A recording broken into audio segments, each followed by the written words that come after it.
Hi everyone and welcome back.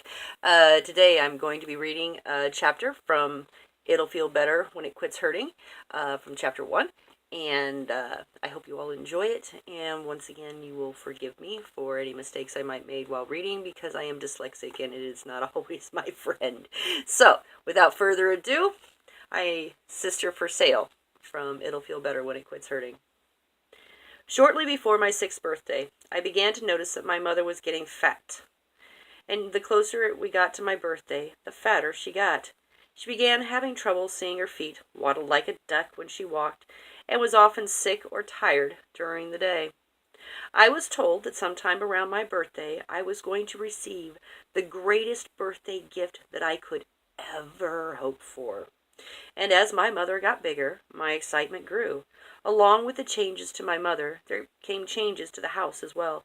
New furniture arrived, and we set up in my old room, because my parents had moved my bedroom to make room for the soon-to-be arriving present. The house smelled of new paint and cleaning supplies, and as all these things were going on around me, I became more and more excited. They must be right. With all that was going on, there had to be something wonderful waiting for me at the end of it. A week before my birthday, my mother disappeared. Other family came to stay with me, and the excitement was everywhere around me. There were presents stacked in the corner full of ribbons and pretty pastel colors, and in the room that had been mine began to overflow with all sorts of things, both bright and mundane. I was informed by everyone that my present was about to arrive. A few days later, my parents came home to the fanfare of family, and I was presented to my present, a new baby sister. She was small, she was sleeping, and she was to be the greatest gift I would ever receive. And she was all of those things for 24 hours. The first day she was home, my mother sat rocking my sister in her arms as I stood by and watched the small sleeping wonder. People came and went, and my parents beamed and talked about how quiet she was, what a good baby she was.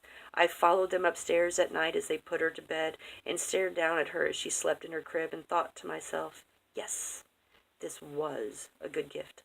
Not only did I have a new little sister, but my mother no longer waddled as she walked, and she could see her toes again. I began to believe that my life would go back to how it had been before, but with the added happiness of someone to share it with.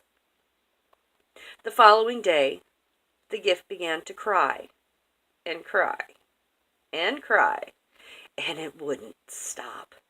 She cried from dawn to dawn, with only short breaks while she napped, but never long enough for anyone to get any real sleep.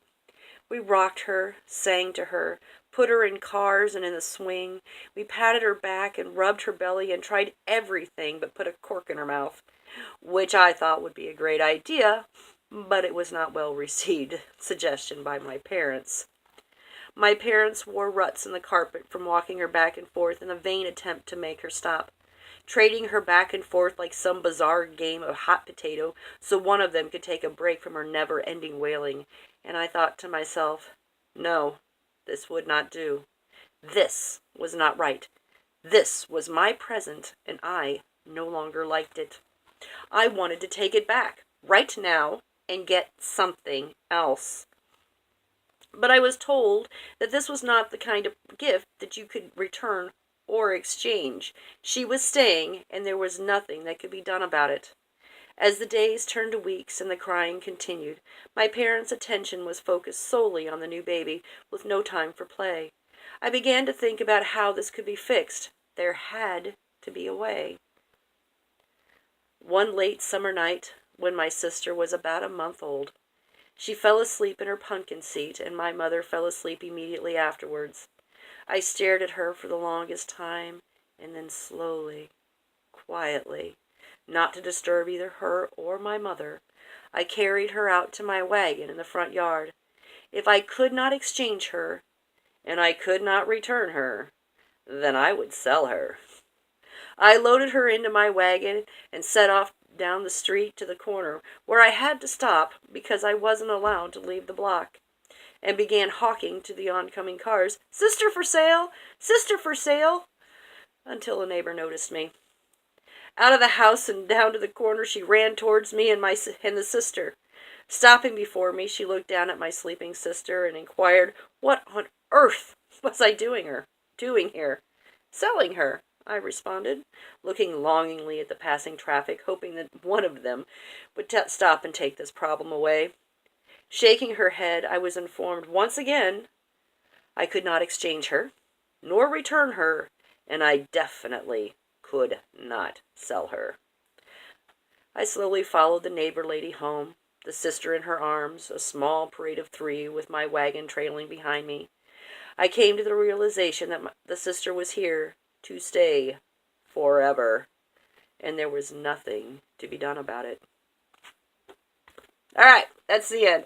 I hope you enjoyed this, and I'll see you again next week. Bye-bye, guys. Take care.